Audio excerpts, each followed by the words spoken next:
Olá, pessoal, boa noite. Eu me chamo Alif Lamarque Alves Bezerra, sou médico pela FCM-PB, fiz medicina da família e comunidade pela Unifip e alergia e imunologia pela FG. Venho aqui no Safety Day da Liga Acadêmica de Oncologia de Rondônia apresentar o tema intitulado Imunologia Tumoral. Primeiro, introdução básica. O que são tumores? Tumores é a proliferação exacerbada de células. Tumores, nós temos os tumores benignos e os malignos. Como que a gente sabe quando o tumor ele é benigno e quando ele é maligno? O maligno, ele simplesmente rompe a lâmina basal e pode gerar metástases. Já o benigno, não.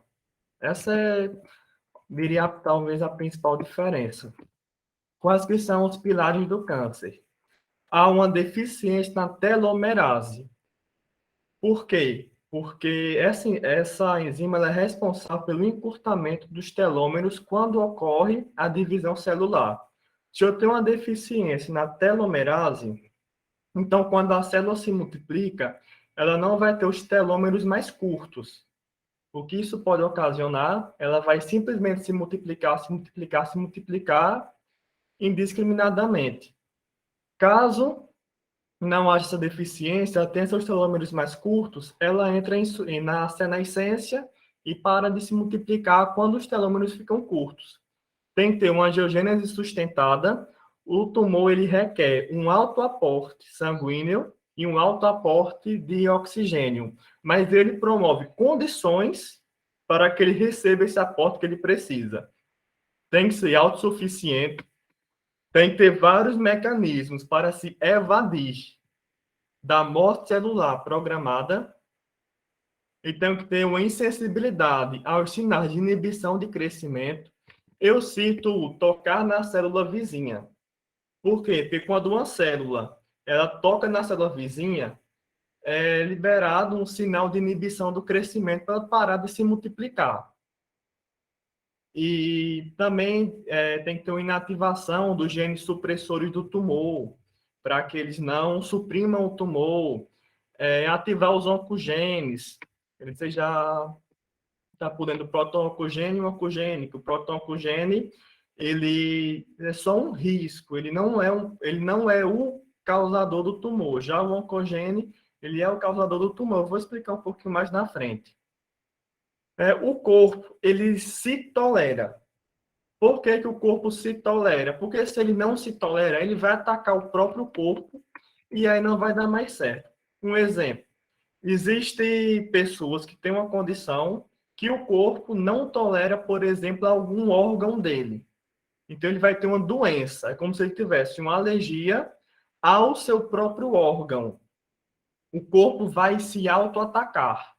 Então, o corpo, ele se tolera. Aí, por que é importante a gente saber disso? Porque ele não tolera o tumor. Então, quando ele vê uma coisa diferente, diz assim, eita, aquela célula ali tem algo diferente que eu vou até explicar mais adiante o que é. Então, ele vai, ativa a sua resposta imune, linfócito TCD8, natural killer, que eu vou explicar mais adiante, e ataca esse tumor. Aqui é um exemplo de transformação maligna. Ó. A proliferação de células normais ela é cuidadosamente regulada, mas quando existem agentes químicos, físicos, biológicos, vai provocar um dano no DNA e aí vai passar por todo esse processo. Isso é a teoria dos múltiplos passos. Vai iniciação, promoção, progressão, manifestação. Ó, mutações somáticas, expressão de proteínas alteradas, perda de produtos reguladores, aumenta a proliferação celular e reduz morte de células neoplásicas, ocorrem novas mutações, heterogeneidade. Cito o exemplo do tabagismo. Ele destrói o epitélio respiratório, epitélio estratificado, colunar, ciliado, com células caliciformes. E ele se regenera. Isso na presença de inflamação. Depois ele destrói o epitélio respiratório e ele se regenera e fica num ciclo vicioso até que se torne um tumor. Por isso que dizem, fumar pode causar um câncer. Aí, reatividade imune aos tumores. Evidências de que os tumores, eles podem disparar uma resposta imune. Tem um melhor prognóstico quando há uma infiltração mononuclear, uma regressão espontânea, exemplo, melanomas, neuroblastomas, regressão de metástases após a remoção do tumor primário, aí a redução da carga tumoral induz o sistema imune a matar o tumor residual. Uma quimioterapia. Na quimioterapia, você não mata todas as células, não mata. Você mata quase todas mesmo, mas tem aquelas restantes. Aí, o que acontece? O seu sistema imune, ele trabalha para poder eliminar essas células restantes, chegando à cura do câncer. E se ele não conseguir eliminar essas células restantes, elas se evadirem, elas naturalmente vão se multiplicar novamente e você não vai conseguir atingir a cura. Outra evidência de que o tumor pode disparar uma resposta imune é que aquelas pessoas que têm uma imunodeficiência, seja porque é um idoso, uma criança, ou até mesmo por dar alguma doença, como o HIV, ele tende a ter tumores malignos quando, resumindo, o corpo não vai trabalhar para combater e impedir a formação desse tumor, então ele pode ter um tumor maligno com a maior facilidade. Aí, aqui é uma experiênciazinha que eu vou falar, que em animais que não foi testado em humanos, a imunidade pode ser transferida de um animal imune para um animal virgem. Que eu estou explicando. Você injeta um carcinógeno no rato, remove o tumor em crescimento, isola as células tumorais. E aí, outro rato agora, injeta as células tumorais, remove o tumor, estimula ele com o mesmo tumor. Ele não vai desenvolver o tumor. Aí, outro rato. Você injeta as células tumorais, remove o tumor em crescimento, só que dessa vez você vai estimular ele com um tumor diferente. Não é o mesmo. E ele vai desenvolver o tumor, que é outro tumor, outra resposta. Aproveitar aqui o ratinho, que é um animal, para falar dos singenêicos, alogenêicos e xenogenêicos. Os singenêicos é quando um tumor ele cresce em uma linhagem animal, ele irá crescer em outra igual. Já os alogenêicos, que é a maioria dos animais, ele não tem tudo igual. Eu diria que ele tem tudo parecido. Então, ele tem vários haplótipos NHC. Então, acaba que não necessariamente o tumor ele vai desenvolver igual. Inclusive, pode até nem desenvolver, mesmo sendo o mesmo tumor. Os xenogenêicos já são animais de espécies diferentes.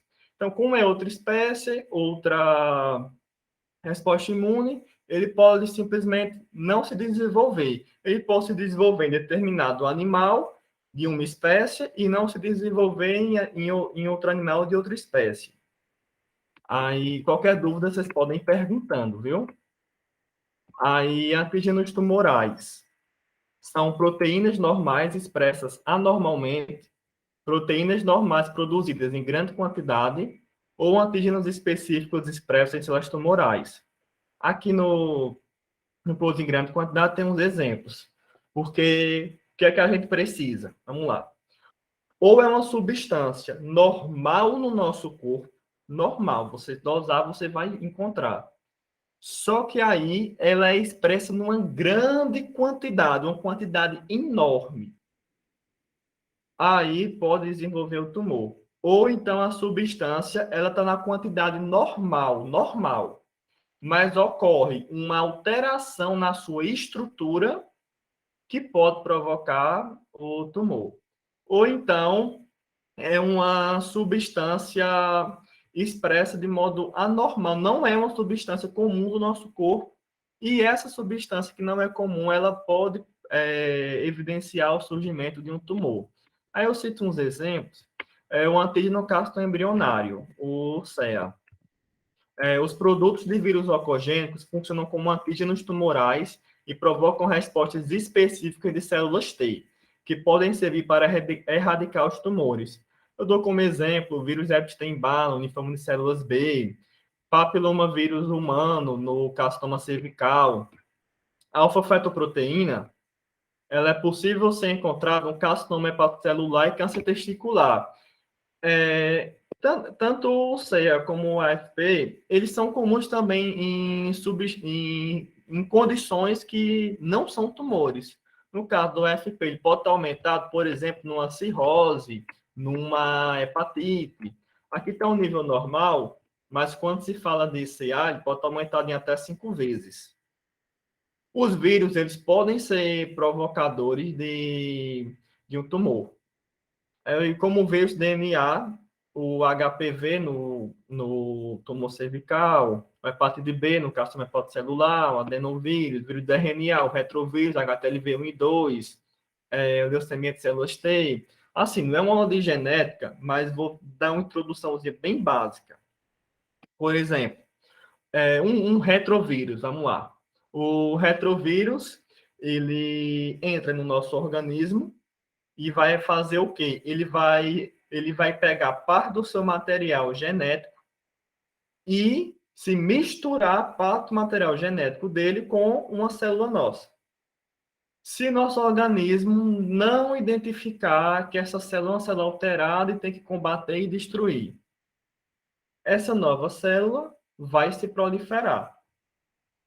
De um modo bem resumido, se quiser eu posso entrar um pouquinho mais em detalhes na genética.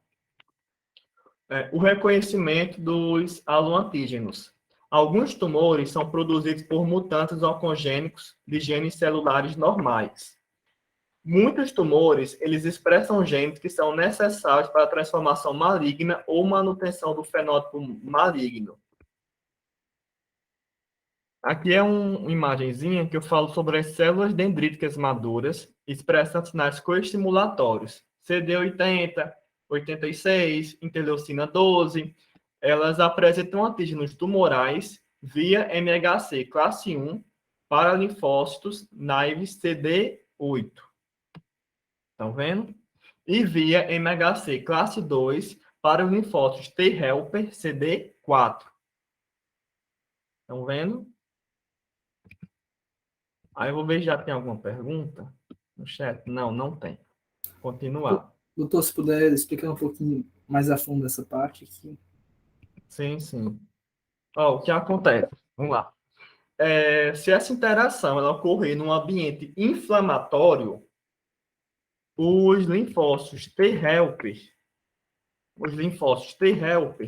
eles que são ativados pelas células dendríticas, eles vão adquirir um perfil TH1, e que vai direcionar uma resposta celular através da secreção de interferon gama e o fator de necrose tumoral alfa. Não tem a foto das citocinas aqui. Não, não tem. Aí, são citocinas que eu acabei de falar, essas duas são citocinas. Elas vão ativar as funções citotóxicas das células natural killers, dos macrófagos e dos linfócitos T citotóxicos. Vendo essas citocinas. Aí tem outra possibilidade também, vocês já vão olhar mais para cá. Que é o quê? É o linfócito, já é um perfil moral, né? É o linfócito B, ele vai se diferenciar em plasmócito, e esse plasmócito ele vai secretar anticorpos com funções antitumorais. Não é isolado, embora tenha um de um lado e um do outro, não pensem como ou esse ou esse. A resposta tumoral, ela é junta com a celular, normalmente. Até que você vê até que a setinha daqui não morre aqui, a setinha vai para cá também. Que não é uma coisa só e pronto. Aí, vamos voltar para cá. Os linfócitos T citotóxicos, eles vão combater diretamente as células tumorais através da secreção aqui desses mecanismos citolíticos, da enzima perforina e da granzima. Ou então, pode ser pelo mecanismo citotóxico, que seria a morte extrínseca de Fez e Trell.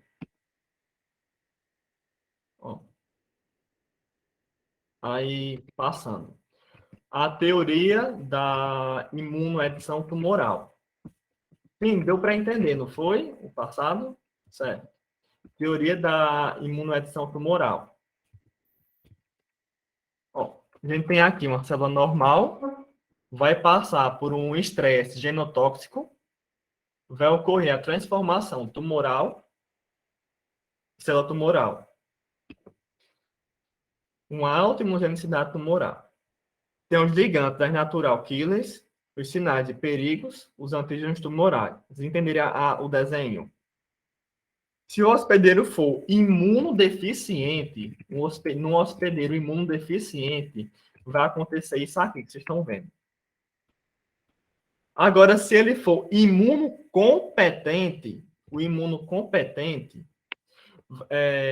você vai ver que os componentes da imunidade inata, ou seja, célula natural killer, que está aqui, e os macrófagos aqui, esse é o macrófago M1.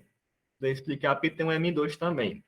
E os macrófagos, e a imunidade adaptativa, que são as células dendríticas, estão aqui, e os linfócitos, tanto o CD4 como o CD8. Eles vão interagir com as células tumorais altamente imunogênicas, presentes no início do desenvolvimento tumoral. Então, vem laranja. Aí, para eliminá-las e impedir o desenvolvimento de tumores. Depois dessa, a gente vai para a fase do equilíbrio. No equilíbrio, a gente vai ter a instabilidade genética e variantes tumorais menos susceptíveis ao ataque do sistema imune, elas podem aparecer. Mas elas se mantêm meio que no estado de uma dormência proliferativa, devido a um controle realizado pelo sistema imune. Aí já na evasão, vocês vão ver que as variantes tumorais, elas vão se evadir, vão se subverter do controle. Aí, quais são os mecanismos utilizados? Todos esses que vocês estão vendo. Vai ter o recrutamento de linfócitos T reguladores. Esse MDSC são as células mieloides supressoras e citocinas, como a interleucina 10, que não está aqui na imagem. Dessa forma, o tumor escapa, já falei, mas sendo um pouco repetitivo, o tumor escapa do controle imunológico e passa a ser clinicamente detectável. Escutei um barulhinho, vou ver. Era a gente saindo. Oi, Pronto. prof. Não, era eu levantando a mão. Posso interromper ou esperar até o final? Não pode interromper. Naquela imagem anterior, se eu puder voltar, só para ficar um pouquinho mais claro, nesse imunodeficiente é que as células tumorais elas vão se replicar sem a presença, no caso, dos nossos anticorpos. Eles não vão tentar nem combater.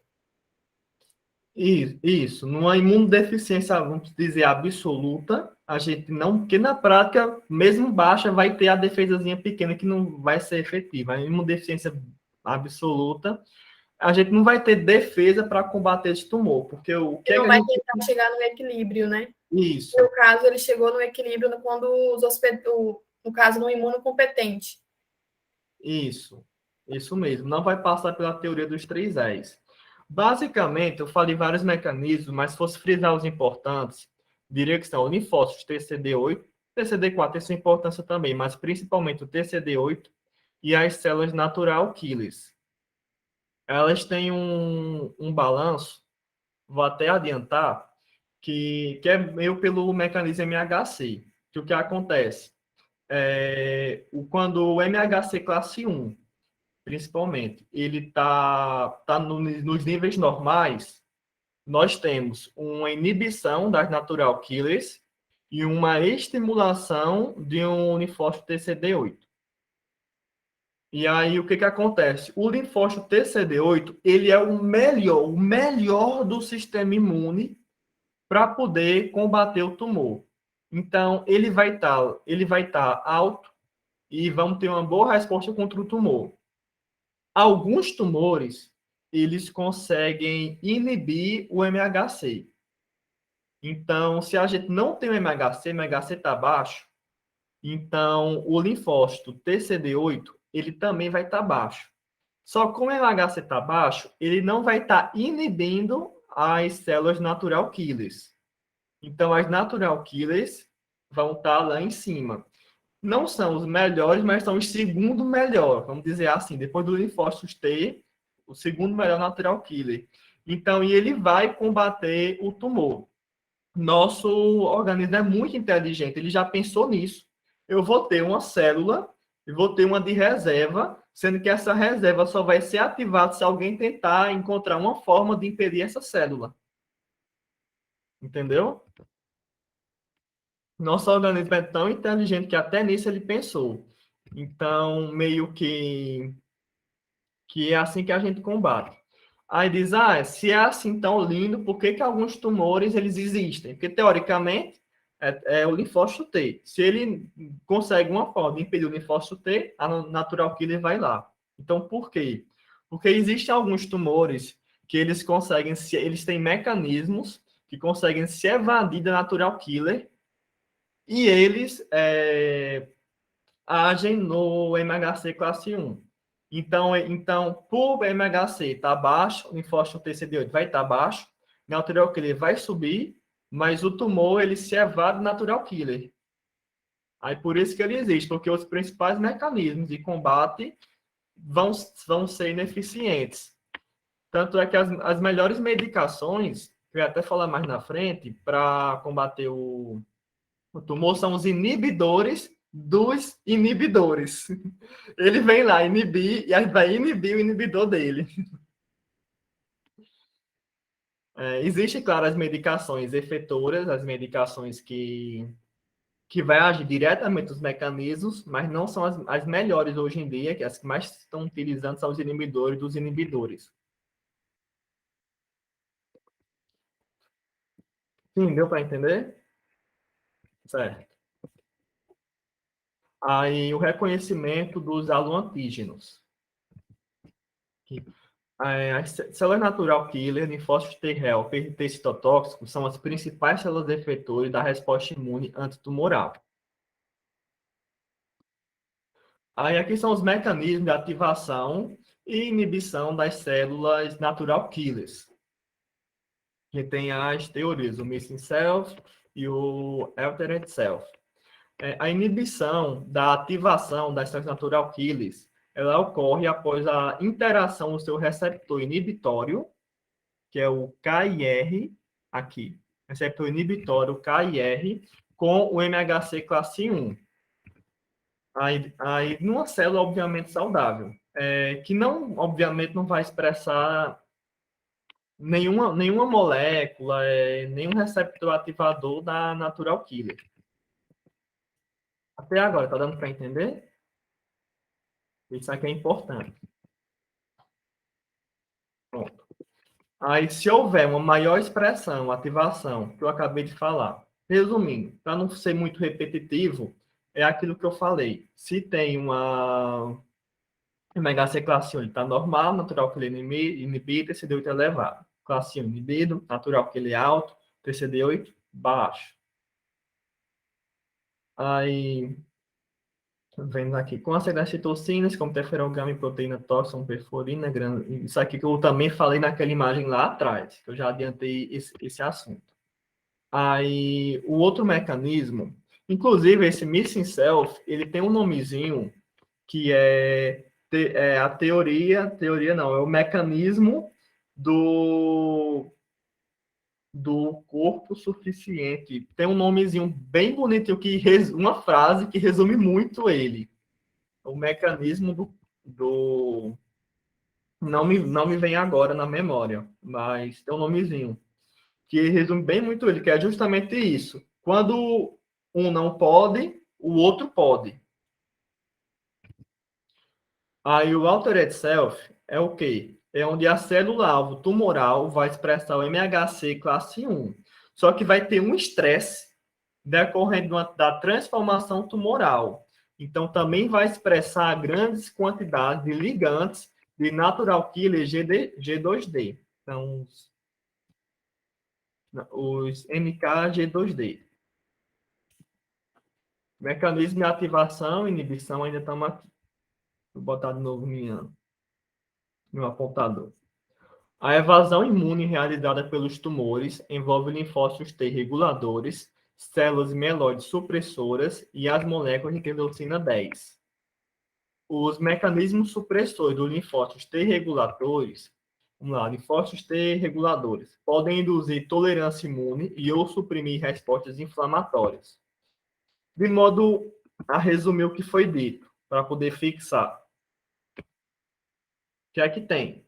Vamos lá. Superar mecanismos imunes capazes de reconhecer e eliminar. É que tem que acontecer para poder o tumor dar tudo certo para ele. Né? Superar esses mecanismos.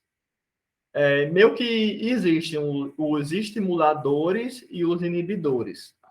Que ele vai... nosso corpo vai tentar combater ele, ele vai tentar sobreviver. Acaba que fica uma luta de ver quem ganha. Muitas vezes ele secreta inibidores nós vamos secretar estimuladores da mesma substância e acaba ficando essa luta. Então, ele tem que ser capaz, né? Então, ele tem que ser capaz de superar. O ambiente imunossupressor vai ter uma baixa resposta imune inata e adaptativa, então não vai ter como responder adequadamente. Tem os receptores inibitórios, CTLA4, PDI, explicar mais adiante, e expressão de citocinas anti-inflamatórias. Cito a interleucina 10 e o TGF-beta. E superar os obstáculos que nosso corpo vai criar para poder combatê-lo. Que é o reconhecimento dos antígenos. Decorrente de efeito citopático, anticorpos dirigidos contra antígenos presentes na superfície ou na matriz celular, eles podem causar uma lesão tecidual. Após algum estímulo, a célula tumoral vai liberar calreticulina e proteínas do choque térmico, HSP70 e HSP90, que juntamente com a liberação de HMGB1 estimula a maturação da célula dendrítica via receptor Toll-like-4. Maturada, a célula dendrítica pode induzir tanto a resposta do TH1 como a resposta citotóxica para a imunoterapia. Ela visa potencializar a fraca resposta imunológica aos tumores, que é a imunidade ativa, ou administrar anticorpos ou células T específicos para o tumor, aumentando a imunidade do hospedeiro contra tumores por meio de citocinas e coestimuladores. A imunidade contra tumores mediada por células pode ser aumentada pela expressão de citocinas e coestimuladores em células tumorais e pelo tratamento de indivíduos portadores de tumor com citocinas que estimulam proliferação de linfócitos T e células natural killers. Abordagens terapêuticas. Fornecer a coestimulação para células T e fornecer citocinas que possam potencializar a ativação de células CTLS CD8+. Imunoterapia ativa. O hospedeiro ele participa ativamente na montagem da resposta imune. A específica é conseguida pelo uso de vacinas, vacina da hepatite B, HPV, e a que não é específica é pela imunização com o Bacillus calmette-guerin, ABCG, e o Corynebacterium pavum. Esse Corynebacterium pavum, ele tem vários nomes. Também tem o Propionibacterium bacterium pavum, Propionibacterium acnes, ele tem vários nomes. Eu até tenho ele, eu trabalho com ele. E é um bom mecanismo não específico, um bom imunizante. A imunoterapia passiva é uma transferência de anticorpos pré-formados, células imunes e outros fatores para o hospedeiro. A específica são os anticorpos. Inclusive, vocês sabem o que é o anticorpo monoclonal?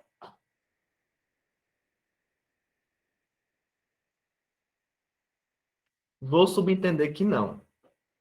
Anticorpo monoclonal, para a gente ter acesso a ele, é só através de laboratório. Não tem uma outra forma da gente...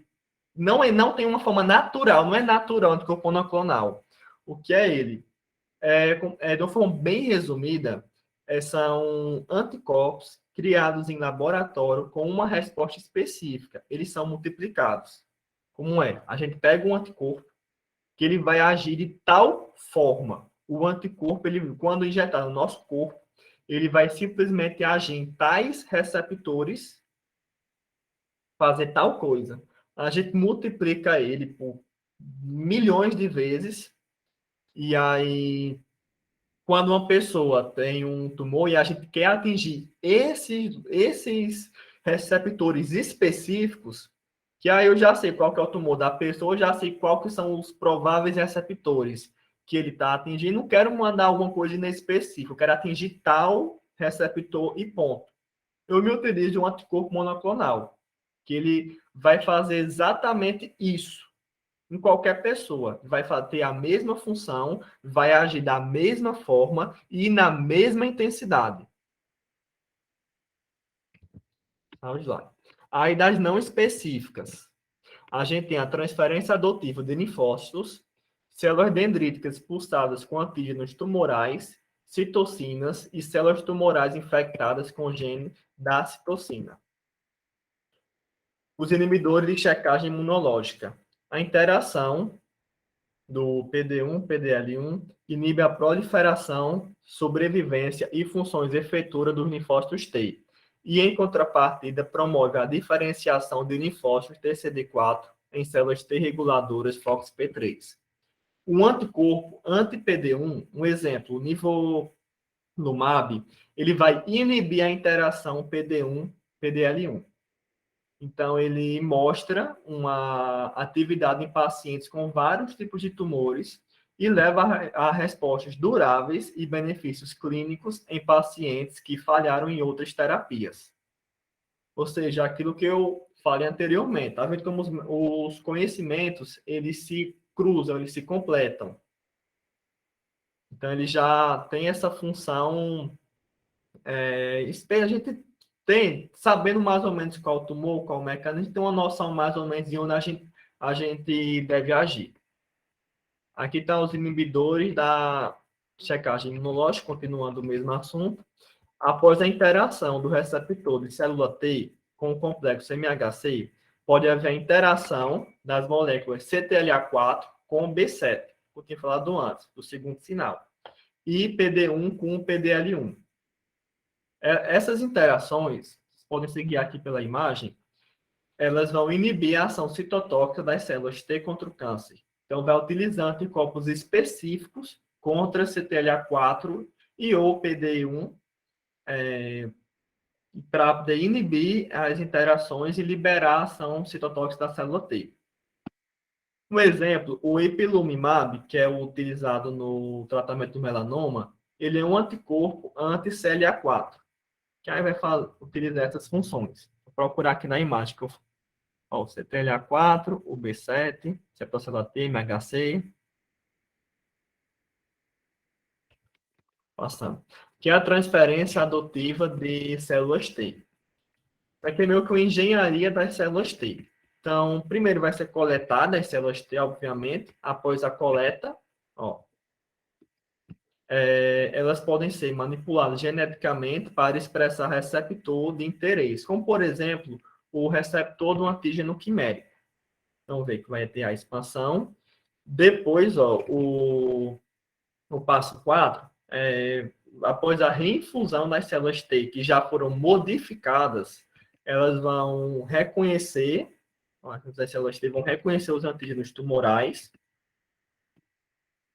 independente de qualquer outro estímulo, né? Vai ter a ativação das células T e a morte das células tumorais.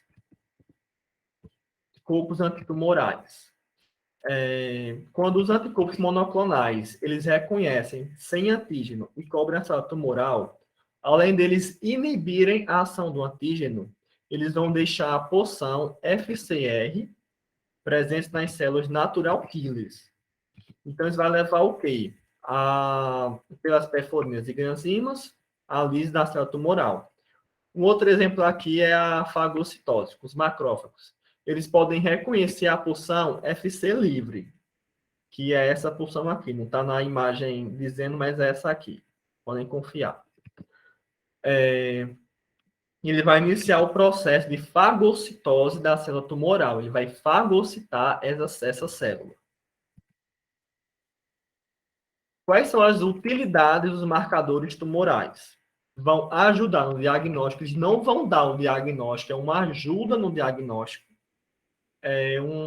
no estadiamento, avaliação da resposta terapêutica, detecção de recidivas, prognóstico, auxilia no desenvolvimento de novas modalidades de tratamento. Anticorpo ou marcador tumoral pode ser encontrado no sangue, na urina, em outros fluidos de maneira geral no corpo, até em tecidos, em quantidades aumentadas quando determinado tipo de CA está presente. Obviamente, ele normal não exclui o CA, e ele pode estar aumentado e não ser CA, ser outra condição. Então, os exemplos de marcadores tumorais, posso ver aqui um monte.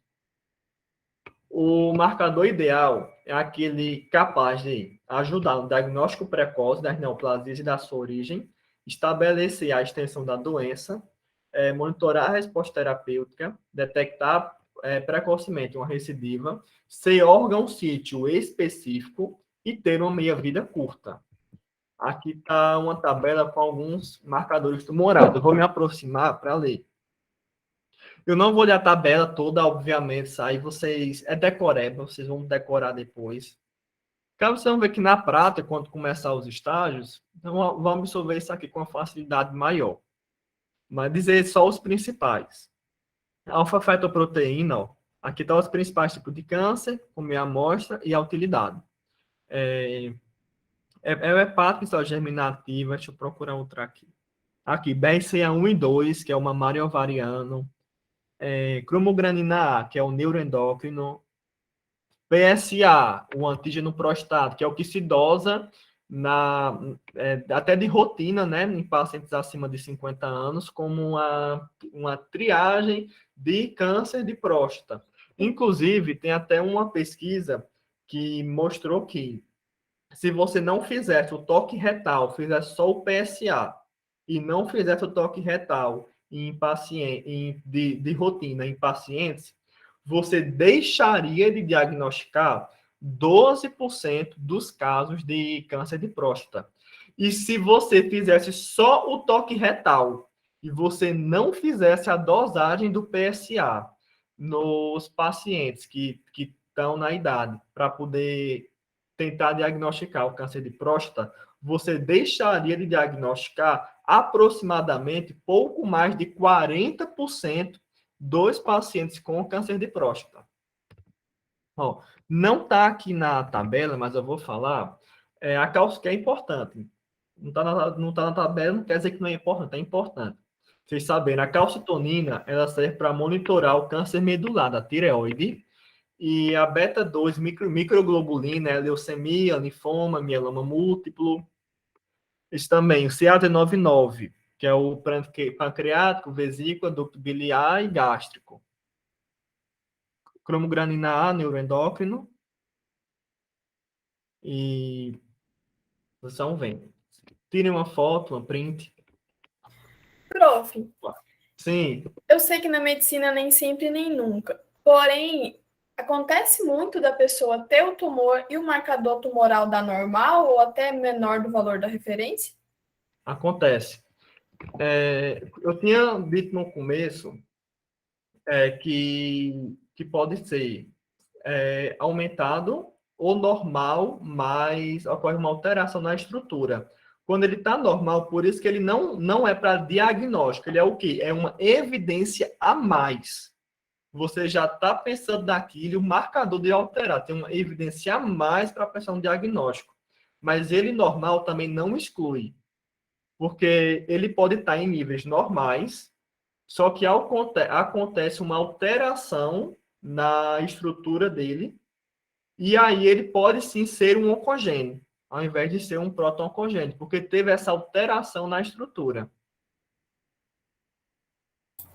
O próprio PSA, ele é muito variável, né? Muita coisa pode alterar ele para mais, quanto o próprio câncer de próstata, muitas vezes o paciente já começou um quadro de câncer de próstata e ele não tem alteração. Só Muitas vezes, quando o câncer fica muito avançado, aqui vai ter alguma alteração mínima no PSA. Por isso que quando o paciente chega com um quadro quadro tipo de Uhum. sinais e sintomas de câncer de próstata, já é de indicação encaminhar para um urologista para fazer o toque retal, dependendo de diversas circunstâncias, histórico familiar, idade do paciente e tal. Isso. Até a própria atividade física é uma coisa simples. Se o paciente tiver andado de bicicleta no dia anterior e for dosar o PSA, a própria atividade física pode elevar ele um pouco, que esse um pouco, dependendo do valor basal da pessoa, pode ser um PSA alterado. Tem realmente, acaba que esses marcadores, por isso tem que ter a clínica. Não é só o marcador e pronto. Não é para fazer isso aqui de rotina para todo mundo assim. Não é exame check-up. Vamos fazer isso aqui, está assintomático, vamos ver se você tem câncer. Fazer um check-up. Não é. PSA ele tem suas indicações. Por que que não se faz, por exemplo, em jovem que tem seus 20, 30 anos de idade? Porque a chance dele ter um CA é muito pequena. E se fizer o PSA e der alterado, ele vai fazer a biópsia, ele vai fazer tudo. Você vai submeter esse paciente de seus 20, 30 anos de idade a procedimentos invasivos que tem, por mais que não seja o maior risco do mundo, mas tem sim o seu risco. E fora o trauma psicológico, o que esse paciente vai passar pelo medo de estar com CA. Sendo que a chance dele ter é mínima, é muito mais provável ser um falso positivo, que é quando o exame ele induz que você tem um diagnóstico, mas você não tem esse diagnóstico, do que realmente a pessoa ter o câncer de próstata. Como também não se faz PSA isso é até discutível. Vocês vão encontrar algumas literaturas que vai dizer faz PSA, mas a maioria vai dizer que não faz. PSA em pessoas maiores que 70 anos, porque dizem que o câncer de próstata ele leva cerca de aproximadamente 10 anos para poder chegar ao óbito. Então, se tem uma pessoa com seus 94 anos que tem vamos supor, ele tem realmente um diagnóstico, ele tem o câncer de próstata, ele tem uma chance maior de morrer na cirurgia para o câncer de próstata do que morrer pelo câncer de próstata. Supondo que a chance dele viver mais de 10 anos é pequena. Ele pode viver mais que 104 anos? Pode, mas tem uma chance pequena, não é a expectativa de vida do Brasil. Aí por isso também que não se dosa. Por quê? Se 94 anos, se eu dosar e der alterado, aí eu vou fazer o que depois? Vou dizer, deu alterado e vamos parar por aqui. Pode ser que ele não aceite, como você também, se você dosou, é porque você queria identificar, e se queria identificar, tem algum motivo. Ele, pelo protocolo, né? Vai ser submetido à biópsia, vai passar por um procedimento. Se der o CA, existe a chance dele fazer a cirurgia do câncer de próstata, e de repente pode ser que mesmo que ele não morra pela cirurgia, mas ele, vamos supor, ele entre em falecimento daqui a 1 ano, 2 anos, 3 anos, pela idade mesmo, por outra causa, que não se há de próstata. Então, viu que acaba que não altera, em pessoas acima de 70 anos, não altera a expectativa de vida dele.